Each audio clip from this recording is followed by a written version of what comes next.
Hi, Meaghan. Welcome to the Genetic Genius podcast. I'm so excited to have you as a guest today. Yay! Yay! Wonderful. Before we jump right into all the amazing aspects of your new book, which I can't wait to talk about, I'd love for you to just talk about yourself, give a little background for the listeners about your amazingness. Aw, okay, I'll try. I'm a longtime magazine editor. I got my start in magazines when I was about 19 years old. I grew up in the teen books, so YM. I was one of the co-founding editors of Teen People magazine.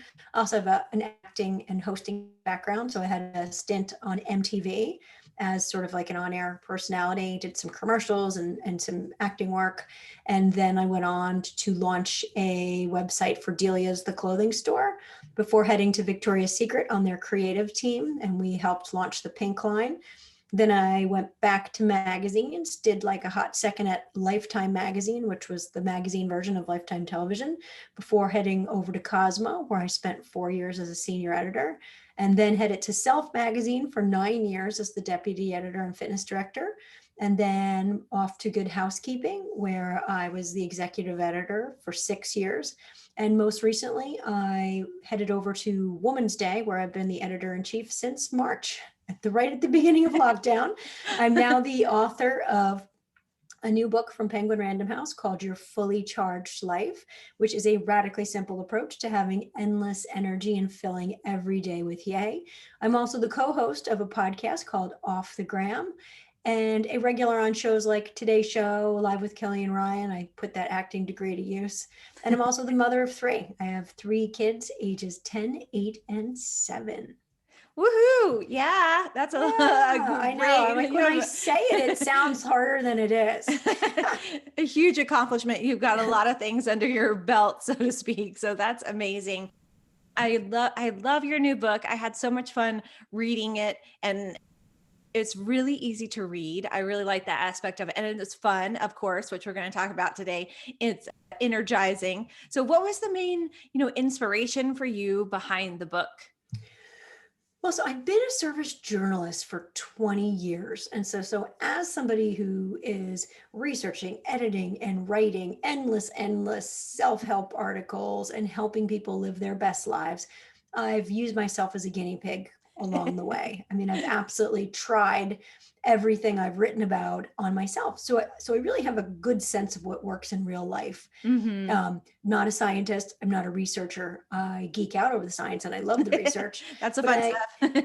yeah, but I think like as a magazine editor, my secret sauce or my talent is being able to distill that information so that it's news people can use in real life, that I'm Right. that I'm able to give a lot of examples and stories and relatable tidbits so that somebody can say, oh, cognitive reappraisal. Okay, still maybe not sure what that means, but here's how you do it.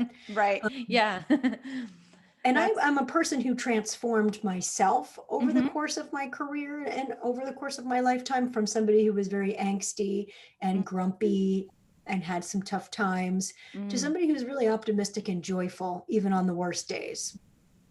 So the book is not only about your own self transformation, which I think is a key part of the book, but also easy tips for people to actually learn how to energize and fully charge their own life, which is amazing. Exactly. And when Thank it's you. easy and fun, that's what I think makes it attainable for readers. Well, that's the key. And I say that even with my team at Women's Day, we fun filter everything, because if something is fun, people are more likely to do it. And that's the only advice is that's worthwhile is the advice you take, the advice you try, the action step you do, right? So Right. if you can fun filter it and make people more likely to give it a shot, you're winning. Totally. And that fun filter is so key. I love that. I love that. I think I have a fun filter totally. So one of the main concepts that you talked about in your book was kind of like that negative Nelly aspect, or as you mentioned earlier, like the grumpy Yeah. Yeah. dwarf. What made you kind of like realize this aspect was part of, your underlying nature, so to speak? And then what was the jump off that you was like, okay, I'm ready to make this shift or this change? Sure. So for me, I mean, I had some tragic years, right? I mean, I had a raging eating disorder as a teenager. My friend and I were kind of partners in anorexia. I wound up passing out on a soccer field, being hospitalized, and being part of an eating disorder rehabilitation program. And my best friend, our parents were friends, and her parents decided she was going to be put in this program with me. I talked to her on the phone from my hospital room and was like, it's not that bad. Just come here. It's like, we'll be fine. And tragically, she jumped out of the car en route to the program and died.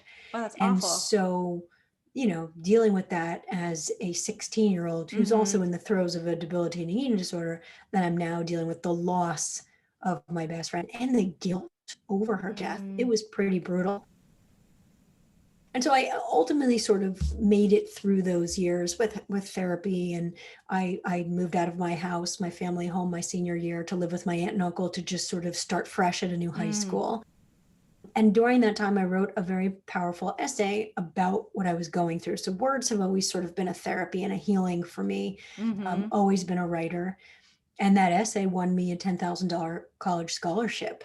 And we also then, the Horatio Alger National Scholars were featured on a television special on NBC. And it was a pretty big deal. Trisha Yearwood performed, and I gave a speech, and Bob Costas and Don Johnson were like, it was sort of a big deal. And that got me a lot of national attention, to the point where YM Magazine then called me and said, we want to tell your story. And I was like, great, I'll write it myself, and I'm going to be an intern. I'll show up on Monday. And it worked out. I was pretty fearless. Perfect. Way to go. And so at that point, I'm still an angsty, grumpy person. I still have a very strong negativity bias. I mean, I was a competitive soccer player, and I would joke, like, I'd be like, okay, we got a game. We're going to lose, and I'm probably going to tear my ACL. Like, oh, we're going to go on vacation. Well, I'm sure it's going to rain, but I guess we'll go. Like, I mean, I was that person. And it was really a turning point for me was when I was working at Cosmopolitan magazine, of all places, and I was assigned an article called The 7 Secrets of Happiness. And I didn't want to write it. I mean, I rolled my eyes. I'm like, this is crap. Who wants to read this? This is, like Poor Sex magazine. Why do I have to write about 7 Secrets of Happiness? But in researching and editing that topic, something kind of changed for me. I really became fascinated with the field of positive psychology, fascinated with neuroscience. It was the first time in my life it dawned on me that, happiness is a state of doing.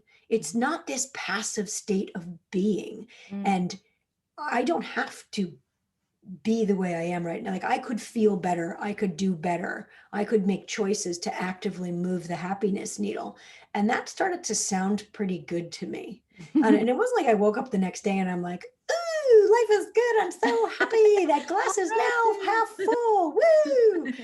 But it planted that seed of possibility. Like, some people live that way, and maybe they're not on crack, like, right? Like, maybe that's like a better, happier, easier, frankly, way to live. And so and then left Cosmopolitan, went over to Self Magazine. And as an editor at Self Magazine, I was working on the Self Challenge, and I was a trainer at that point, and really coaching people to live their best lives. And again, like, soaking up all these tips and tricks and these motivational strategies and this feel-good advice, and really loving helping other people transform. And over the course of my 9 years there, I really reprogrammed. I mean, I absolutely reprogrammed. I was loving my job, loving helping other people, getting this incredible helper's high from, helping someone lose 20 pounds, adopt a healthier diet, feel more energized and alive for the first time in their lives. Like, it was magic. And at that same time, that's where I was in such a good place. I wound up getting married, having my 3 kids. Like, I call that my self-formative years, because, like, everything clicked for me at my time at Self. And then I moved on to Good Housekeeping, and in the exact moment that I bought a house in the burbs and had my 3rd child and got a swing set. So my career has always mirrored my life stage, which is kind of fun.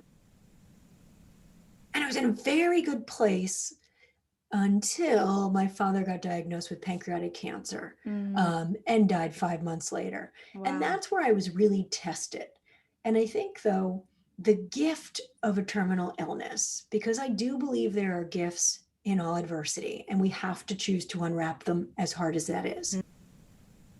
I got the chance to try on the idea of losing my dad. I got the chance to sit there with him and say, how do you want to be remembered? Like, what is your legacy? And in having those tough emotional conversations with my father, I also took that same moment of self-reflection for myself and understood that what I wanted to give to this world and what I had to give to this world was a legacy of positive energy. Because if I could change so dramatically and I could get through some of life's storms with positivity and optimism and even joy on really dark days, I Mm-hmm. could maybe help somebody else, because this is an easier way to live. This is a Mm-hmm. better way to live. And so that's when I kind of said out loud, I'm going to write a book. And I Yeah. always believe the first step in anything is being brave enough to say what you want to do out loud. That's right. And so as soon as I said that, that was the first action step, was just saying, okay, this is what I want. And Mm-hmm. now I can begin to know how to get it. And then Yeah. that's really how the book came to fruition for me. Wow, what a transformational journey. And it's so true what you said. When we see the change in others, it lights the spark within us that we're like, oh wow, I love that you're doing so Yeah. good, and it helps us to have an even You better get that place. helper's high, right? Right, It was totally. an absolute helper's high. I'm like, Hmm. wow, I showed her a better sports bra. She got this support now. She's running 5 miles a day and she's never felt that. Like, it was just such a joyful job. I had such a sense of purpose and accomplishment. And anytime I got an email or a letter or a phone call from someone who was really taking this advice and using it and bettering their own life, like, I just loved it. And when I look back at where I came from, this like little kid with a Grumpy the Dwarf necklace who was an angsty disaster, it really made me feel like, okay, that is my secret sauce. That's how I want to leave this world. And thankfully, I don't have a terminal illness. I Right. get to decide that right now, Right. and that feels good. Yeah, and that's such a huge part of your story with your father being ill, and then you realizing how you could then change things in that perspective and carry that gift on. Because it sounds like you had a really special relationship with him. Yeah, why does that choke once in a while? I never know when that's going to choke me up. Yeah. Today, that chokes me up. Yeah, yeah. Well, I have that relationship with patients too. So they Yeah. always cry in the office. So sorry. Well, it's funny. It's some days I can absolutely talk about it and it doesn't make me cry. And Yeah. some days the hole in my heart throbs. Yeah. Right. Totally. Yeah. Well, much love to you in that aspect. I know losing a parent is one of the hardest things, besides maybe losing a child, which Oh I my don't know goodness. about I either one of can't the, even yeah, I can. fathom. I Right. can't even. Yeah. And that's the thing. I feel the tears are because I'm grateful. I'm Right. grateful that I had a father that makes me cry this way. Right. Yeah. So true. Okay. Let's shift And gears I a will say little. one more time, I Yeah. also think it's because in these moments of like where I know how proud the book is dedicated to him. And I Yeah. think that's when the hole gets bigger. Because you're Right. like, oh, I wish you could see this. Wait, I'm sure you can, but Right. I really Exactly. wish we could hug it out too, you know? The spiritual hug is always there. Yeah, yeah, yeah, yeah. Yeah. And yeah, that when we have that dedication in a book, it does mean a lot to us to be able to Yeah, say thank you to our family, friends, and support. Because I know, as being an author too, it takes so much energy to it's a write a lot. book. It's like Yeah. there's not just like you sit down and it's this endless stream of you're like, ding, it's done. It's like so many Yeah. aspects of it that And come it's into very play. emotional. Like, I mean, I've been a Mhm. magazine editor for 20 years and I put a magazine out every month, and I'm proud and I love what I do, but it's not so emotional because this is my guts in book Right. This form. is And you. it's yeah, it's a very vulnerable process, right? It's Mhm. it's it's a raw and vulnerable process. Yeah, when you're in that raw state, it allows you to have more openness and relationships for those around you, which I think you Yeah. talk about in your book Well, too. And I'm always cab light on, so. oh yeah, I love that part of your book. We'll talk about that too. Okay. Okay, so let's talk about the concept of positive charge, because that's like the key theme of the book, so to speak. So what does that mean for our listeners? So the positive charge chapter, I really do think is, listen, you can skip around in this book and kind of dive in where you need to, but I think that for me, it really starts with, you know, the positive charge, which is really for me retraining your brain to automatically choose the positive, because that's Mm-hmm. really what happens for me. I'm on kind of positivity autopilot. Like I can silver line anything without even trying Right. because I've changed my neuroplasticity. Like the path for me is like clear. It's just the path most traveled. And I don't work very hard at having good thoughts, Mm-hmm. which is really nice. Yeah, It's when it's an easier, more effortless. pleasant way to live. Right. It, Yeah. it, it truly is. And of course that was hard earned. I mean, it's just really pausing and understanding that if you prioritize positivity once, it'll Mm. become much easier to do again and Mm-hmm. again and again Right. until ultimately it just becomes automatic. In those early days when I started Operation Good Grief after my father got sick, that Mm-hmm. was very much an active choice every day to look for one thing that didn't stink. And I would capture it in a photo and I would share it Mm-hmm. on social media with the hashtag Operation Good Grief. And I did that for 2 years straight. Mm. So one of my darkest days when I didn't want to get out of bed, I would drag my butt up and I would look for one thing that didn't stink in the day. And Mm-hmm. so I was actively trying to find something good. I was Right. actively doing that. And in the early stages, it was so hard. You Yeah. know, my dad's dying and I'm just hoping he's strong enough to get chemo this day. So I'm like, okay, what doesn't suck today? What doesn't suck today? Okay, my workout tank that says you're stronger than you think you are. Mm-hmm. That's the thing that doesn't stink today. And I would Right. actively look for it, capture it, share it. And that process for me of prioritizing positivity, actively looking for something good was incredibly effective. Mm-hmm. Incredible. And I didn't understand at the time what I was doing. I didn't understand the science behind my process. Right. But by the time I came out the other end, I'm like, wow, this works. What am I doing? And that's a lot of what the book was, is I Mhm. lived a lot of this and then went back to understand why it worked Right. and Yeah. how it worked and then tried to translate it for other people, because Mhm. that's the thing about the book. It's not a happiness handbook, it's a happiness toolkit. There are Right. many tools in here and they're going to look different for everybody. I'm going to give you the toolkit, but what you put in your toolbox is up to you, Mhm. because fully charged looks different for everybody. Yeah. This is what it looks like for me, but it's probably not what it looks like for you. But and maybe some of our tools are the same, but Right. fully charged still looks different on everybody. Right. Because everybody's individually charged differently. Exactly. Yeah. Exactly. Yeah. And I really like that part. Oh, you said too, it's, when we can change our thought process and have a new thought every day. And when we're in that negative space, when we can just focus, like you said, to get out of the stink, that really can make a shift. And it's the little things, which you talked about in your book too, just make a little thing each day, just focus on one thing and then you can have that shift happen a little bit at a time. It's fascinating. So I was talking to someone yesterday who, was really despondent, lost a job, and was in a bad place. And that's the key. So when you're in that bad place, Mm, you can't dwell on the lost job because right. that's not going to get you the new job. It's simply in that moment prioritizing positivity, like Mm, finding one thing that doesn't stink, taking one action step forward.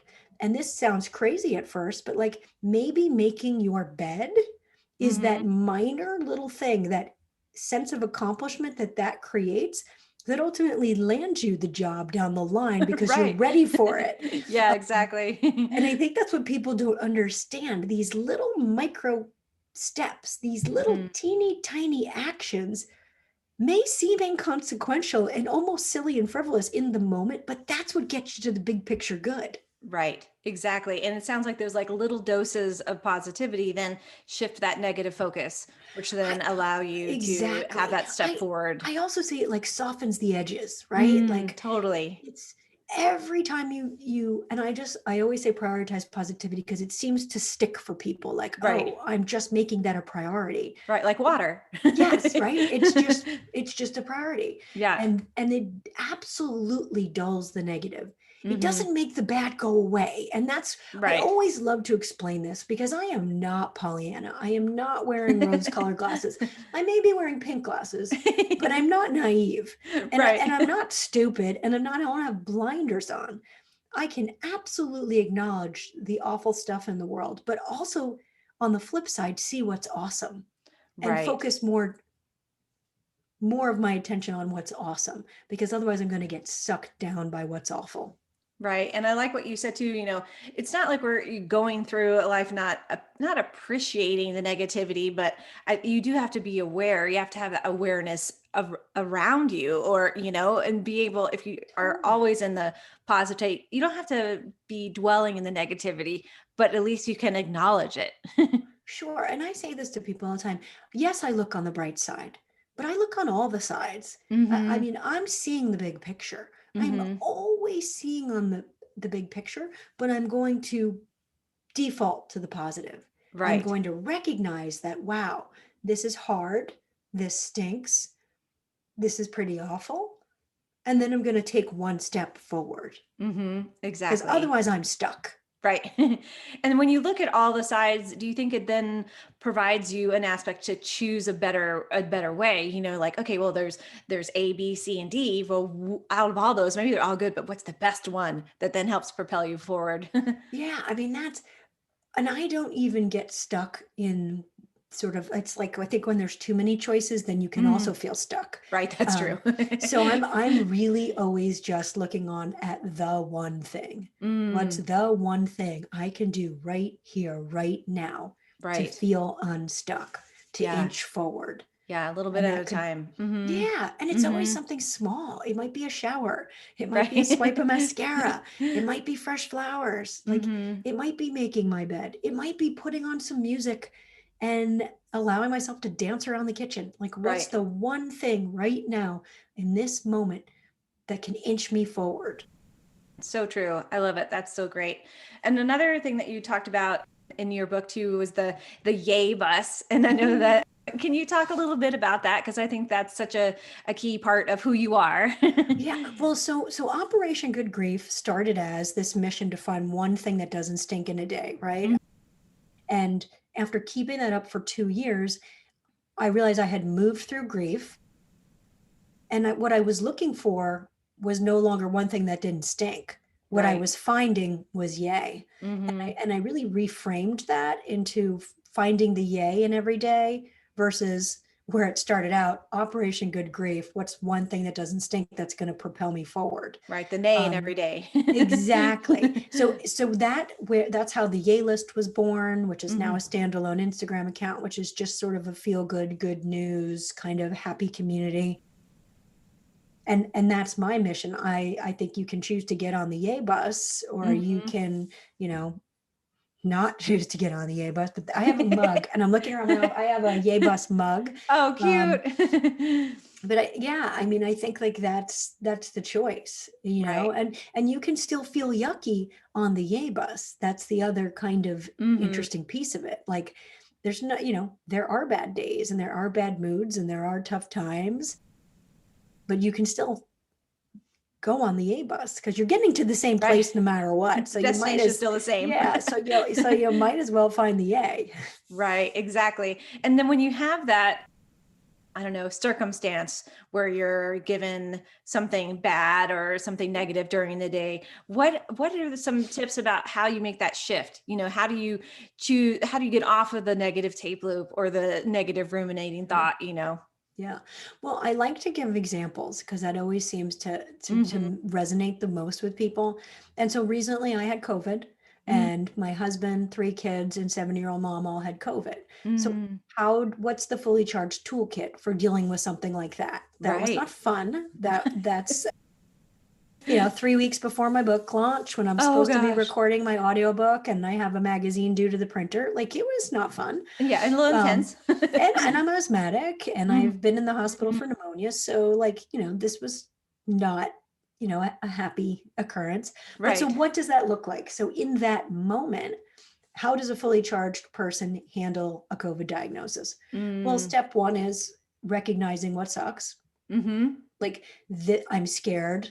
I'm angry because it's got to be my husband's fault that he went to the eye doctor, or it's got to be my mom's fault that she played tennis, or it's Right. got to be my fault. Like, I touched a grocery. I don't know. Like, Play what the did we blame do? game. Yeah, it was. So I'm angry. I'm going through the blame game. I'm scared because I don't know what COVID looks like on an asthmatic, and Mm-hmm. I'm kind of hopeless because we don't even know, like, my doctor's not calling me back. I don't even know how to take care Mm. of my family right now. I have kids with 103 fevers, projectile vomit. So a Mm. fully charged person accepts and acknowledges how bad all of that sucks, Right. right? Because you can't just ignore that away. It's not like, and we have COVID, this is so great. No, that's Right. that's asinine. That's toxic Yeah. positivity. So that's the first step. But once you do that, onward. Mhm. Like, it's got to be onward. And so Yeah. then I do a lot of work reframing situations. I Mm-hmm. will always change, like, why me, woe is me, to a Mhm. why not me. Right. Because I find anytime I have purpose in a struggle, it Mhm. propels me forward. And in that moment for me, I'm like, okay, what's the purpose? Why me? Why not me? Well, why not me? I'm otherwise healthy. I've gotten through hard things before. I flash Mm-hmm. back to something I've overcome. I've Right. beat pneumonia in the past, so I can do this. Also, there's this stigma around COVID, and I'm somebody with a pretty big platform. Let Mm-hmm. me wear that scarlet letter C with pride and destigmatize it for others. Okay, I got Yeah. some purpose. And you know what? There's no good information once you're diagnosed. Okay, I've got access to great doctors because of my jobs. Mm-hmm. I'm going to give a COVID toolkit. Okay, so once I fuel Nice. myself with that purpose, I begin to move forward. Right. Another tool I needed to put in my toolkit at that point, it was there. I had never used it before, was meditation, Mm. because I was so overwhelmed and just in a really bad state. I needed to ground myself. I Yeah. downloaded in a meditation app, something I had never done before, and laid in bed for an hour, trying to meditate. Right. And Trying something new. exactly. And Mm-hmm. then it was like, okay, you know what? I can't exercise, but I'm going to go outside. I'm going to get some fresh air. I started throwing some lacrosse balls at the rebounder. I'd never done that before. I had a friend who I FaceTimed her, and she FaceTimed me from Trader Joe's and bought me some flowers, threw some Oh. flowers around the house. Valentine's Day was coming up. And I know that when I holiday hard and find reasons to celebrate, I feel better. Mm-hmm. Got a bunch of decorations, started making the house vomit more Valentine's Day than it ever had before. But again, like, every positive action step I took Mm-hmm. me forward and Right. ultimately got me through not so fun 16 days.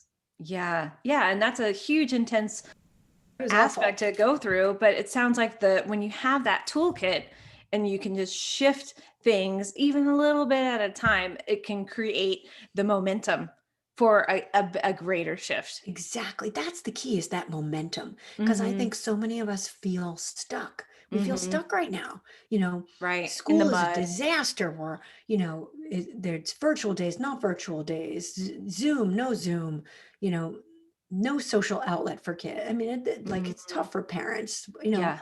I now work from home. So does my husband. Never really Mm-hmm. thought that would Me too. happen.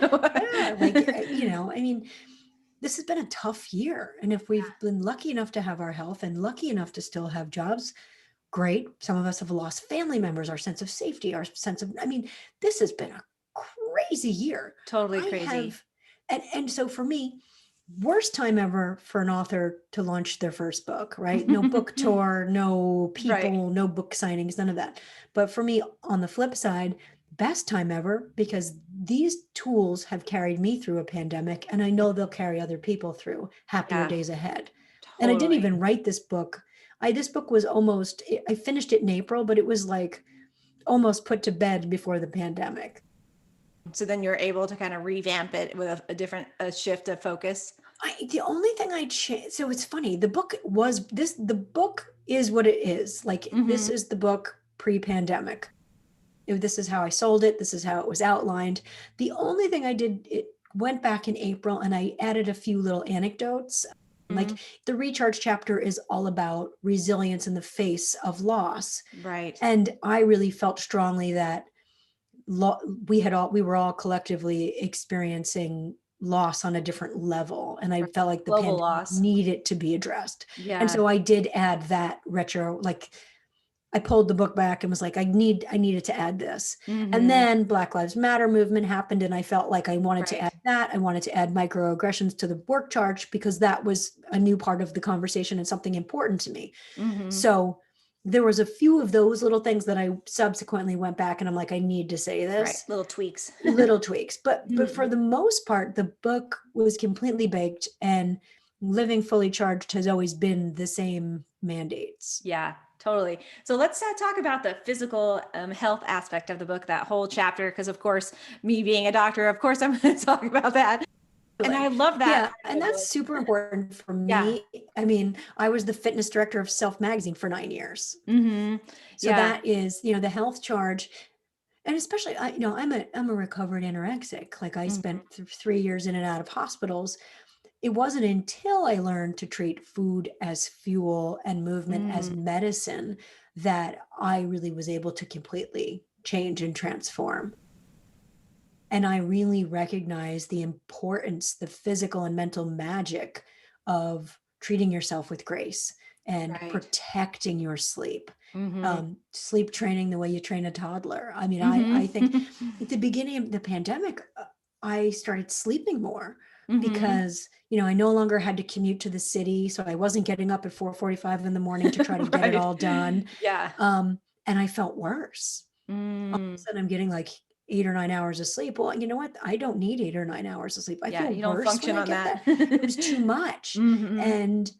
And I was also sleeping later and then I wasn't having my alone time in the morning. Mm. I function better with routine. And I think the key for everybody, whether I go to bed at 10:17 and wake up at 5:03, that's just the way I've programmed my body. And that Yeah. looks different for everybody. But the Hmm. key is that routine. And I Right. say to moms, sleep train yourself the way you sleep trained your children. Our Exactly. bodies thrive, our circadian rhythms thrive on that kind of a pattern and a routine. And I sleep like a baby Yeah. and I Yeah. function better when I do. And I changed that. I took that away for that first month. And I'm like, why do I feel so crappy?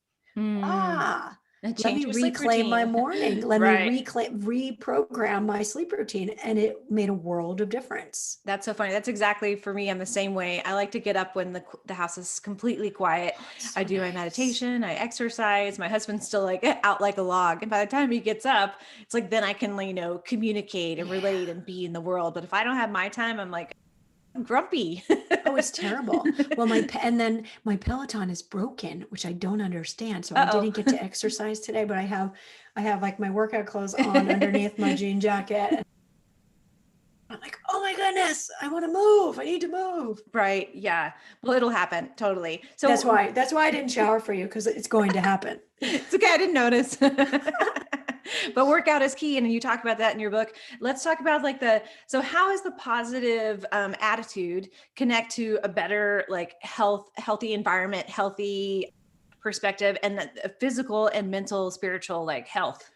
Well, that's the thing. It's all connected, right? Mm-hmm. I mean, I think about this too. Like, so imagine you're at the gym and somebody's on the treadmill next to you and they're on their phone and like they're kind of not really engaged and you're kind of even wondering why they're there. Well, they're impacting you because you're probably not working harder. Right. Now you're like, well, they don't care. I don't care.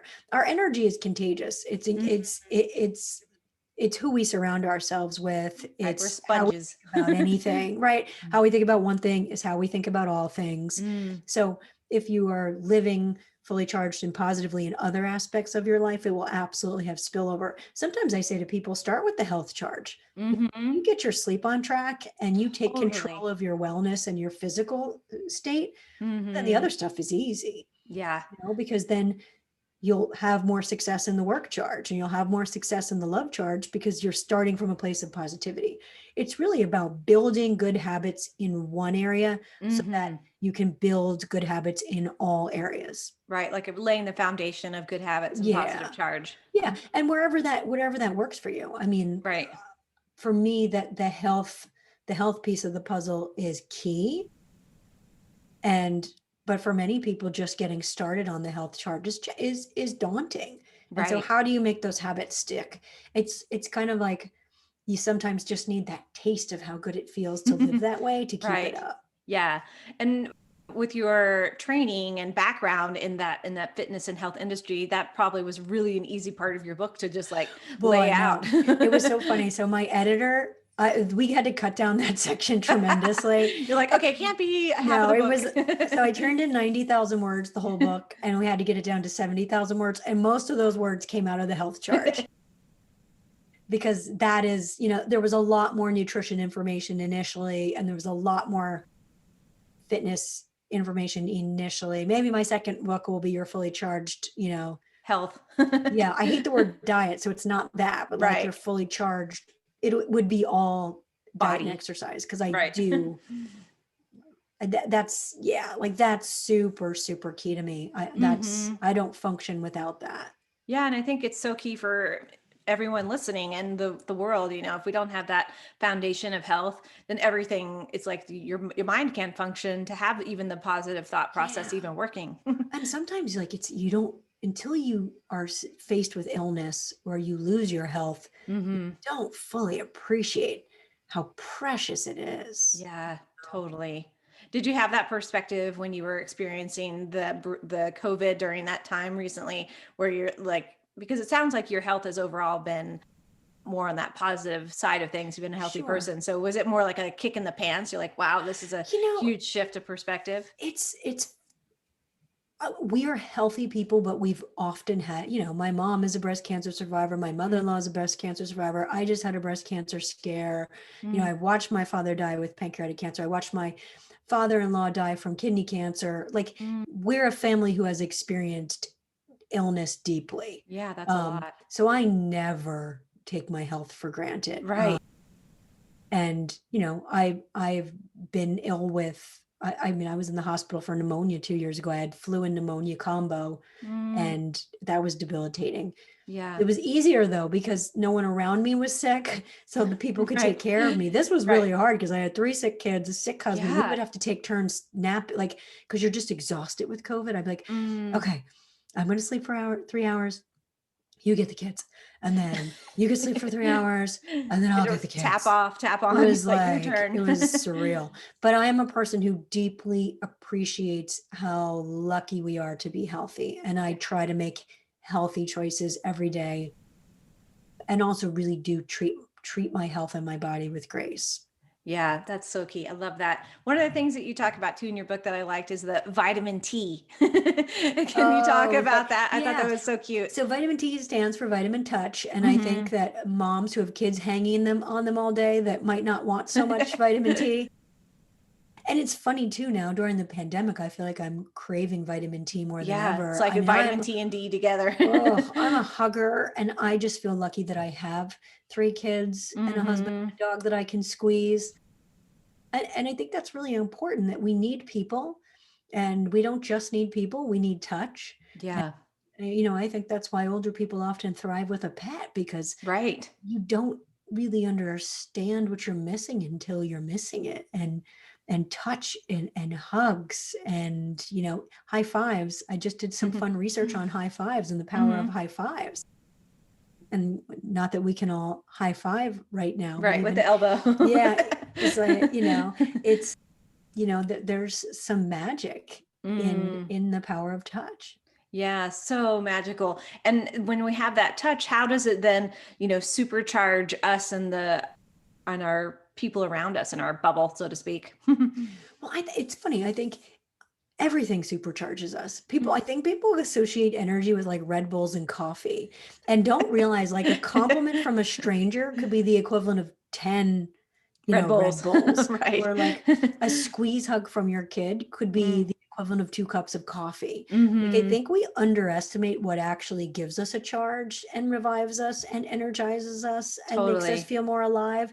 And a piece of living fully charged is simply paying attention to those things, Mm-hmm. almost having the eyes of a child, and harnessing that power of awe where we notice what's awesome. Right. Being aware. Really notice, because I Mm-hmm. think so many times we go through our days and through our lives without understanding how good touch feels, or a smile feels, or a compliment feels. Mm-hmm. And that's really important. One of the things I talk about in the book is simply changing your perspective.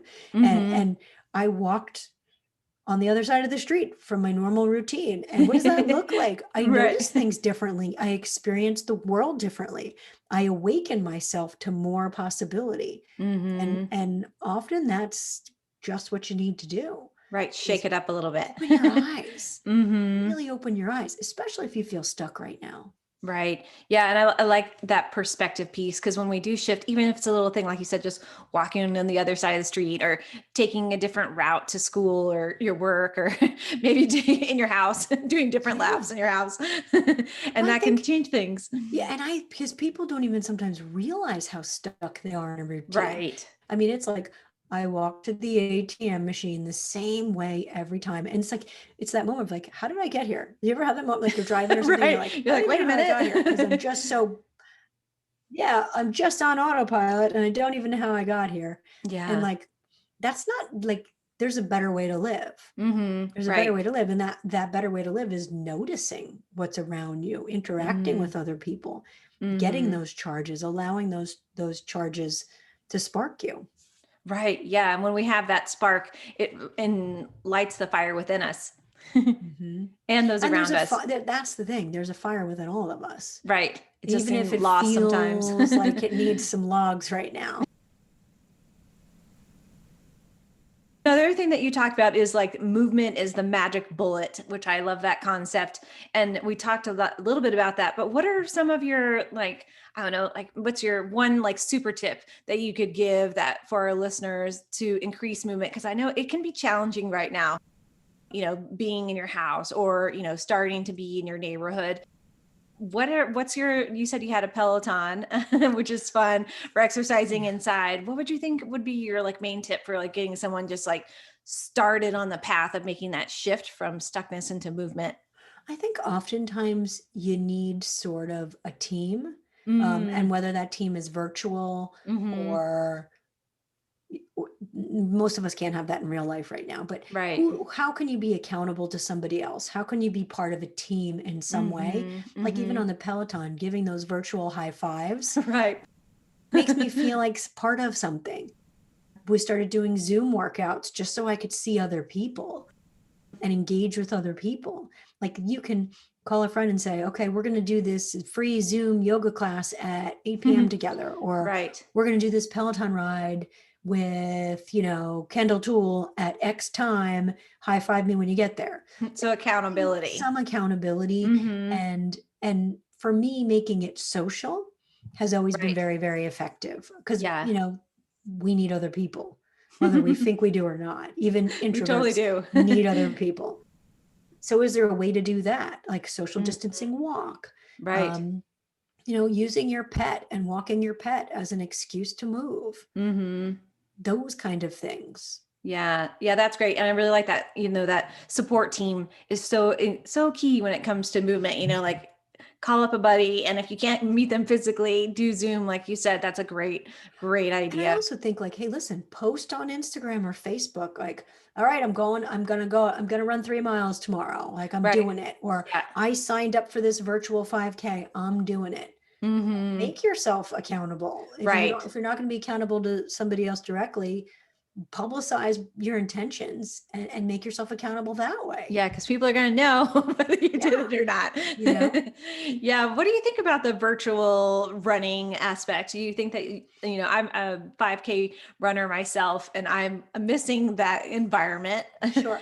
I um, saw my mom and my sister, they did it mhm. together. They did a virtual marathon together where they were Oh, logging their wow. miles and cheering Yeah. each other on, walking and running, for that Hmm. 26.2, and also raising money for charity. Right. And it was really awesome and encouraging for them. Yeah. Um, I didn't hop on board. I had too much going on. You're like, I'm a little That overwhelmed felt right now. daunting to me. So, but I saw how effective it was for them. Yeah. And running is something I started doing again during the pandemic. I had Mm-hmm. been a marathoner in my early 30s and kind of gave it up when I had kids. Mm-hmm. Now all of a sudden I'm a runner again and I love it. Nice. That's great. That's fun. Yeah, I love to run it. It really, for me, it allows me to, one, to shift my focus because I'm allowed to tune out and tune in to myself, whether that's through music, like you talked about earlier, Yeah. just having that fun vibe, and I like running with people, but I also like running by myself too, because then there's something empowering about both. I love it. I actually don't run with other people because I love that solo time, and I discovered Mm. Spotify, which I never, Oh yeah. and I'm like, oh, music, I love it. So I have a fully charged playlist, and like Oh, sometimes nice. I'm so sore because I hadn't exercised after healing from COVID, and Yeah. yesterday was sort of the first time I got back to running, and I'm Hmm. so sore today, and it's awesome. It feels good when you're sore. Like you Right? said, Like, it's like, oh my gosh, my Right. thighs remember what it's like. Remember what we did? This is how we do Yeah. it. Remember how we run? Yeah, which I think is key for what you're talking about with that movement piece too, being able to just do a little bit. And then when your body remembers, it's just like riding a bike. You're like, okay, I can do this. Yeah. Hmm. Yeah. I just got a new bike too. I'm very excited. Oh, nice. That's great. Do you mountain bike or you road bike or? Well, I had a road bike that I off-roaded with, and that destroyed the tires and the chain. And it was like a triathlon bike I had from like 20 years ago, Oh, which was clearly not meant for the woods.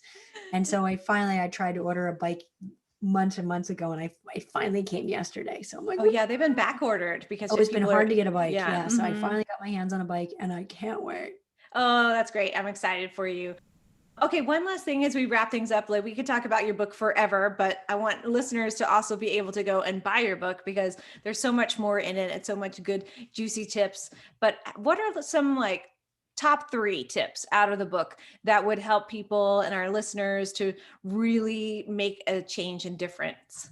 So I think making a gratitude adjustment, and Mm, whatever that means for you, to adopt an attitude of gratitude. I'm mm-hmm, convinced that gratitude is the secret sauce in life. I don't mm-hmm, know very many miserable people who are grateful people who are miserable, right? I think mm-hmm, it's right. impossible to be miserable when you have a full heart.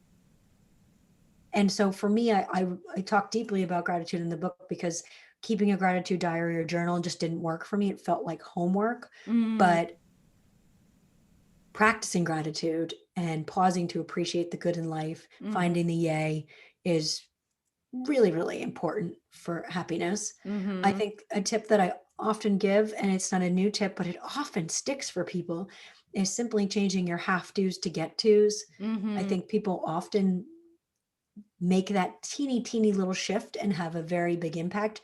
I mm-hmm. don't have to do the laundry. I get to do the laundry because my 3 kids are in-person school today. Right. Hallelujah, I get to do the laundry. Woohoo. More clothes, please. I get to do the laundry because my son got to go to soccer practice. Mm, Woohoo. That's a very simple shift that I think is really important. And then finding a reason to celebrate every day. And mm. maybe it's not a birthday, or a bit, you don't have birthdays and anniversaries and big occasions every Every day. day, but there's a reason to celebrate every day. Mhm. And whether that's National S'mores Day and you get to eat chocolate graham crackers and marshmallows and celebrate the fact that they found each other, or it's, National Love Your Pet Day, Mm, and it's an excuse to appreciate your dog. You right. know, allow yourself to celebrate something every day. I love those. Those are great. And I love the last one, especially. I love to celebrate life in general. Oh, me too. There's always balloons in my office. That's awesome. Yeah, I like the ones, the little, those lightning bolts, lightning They're bolt balloons. plates that I figured out. Oh, There's like a whole wall of plates back there that I figured out how to hang. that's so cool. I love it. Thank you. Okay, so we're wrapping things up today, Meaghan. One last question. If you had an unlimited budget, what would you do with that money to make the largest impact on the planet right now? Oh my goodness.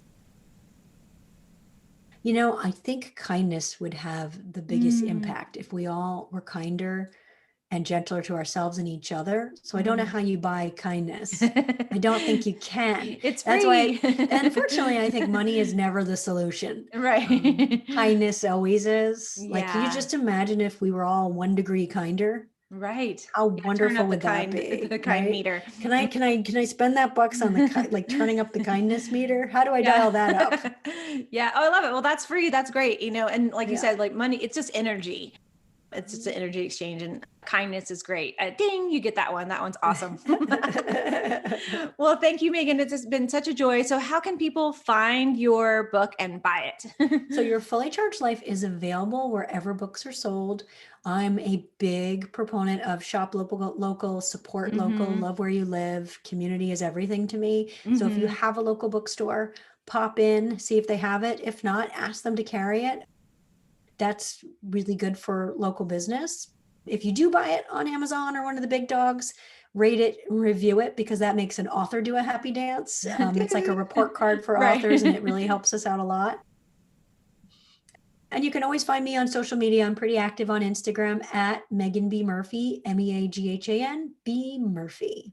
Awesome. Oh, the Yay list too. I'm really Oh, proud of yeah. that. Yeah. That's a really At fun the one. Yay list. It's just Mhm. positivity community. That's great. It's a wonderful way to see others and you being positive. Yay. Yay. Okay. Thanks, Meaghan. It's been such a joy to have you. Thanks for taking the time today. I really appreciate it. Thank you. Where are you located? I'm in Asheville, North Carolina, in the mountains. Yeah, Oh, it's so beautiful Asheville. here. I love it. I love I being in the keep mountains. hearing such wonderful things about Well, you should come Asheville. visit I know. anytime. We You have know, an we're Airbnb actually, here, so you that's have so a safe place to cool. stay. Oh, wow. Yeah. Well, thank you for having me. I really appreciate it. Yeah, I think we got everything, right? Yeah. Yes, we did. Yay. If not, we'll post it in the comments for the listeners to tune in that way. Amazing. Thank you Thank so you. much.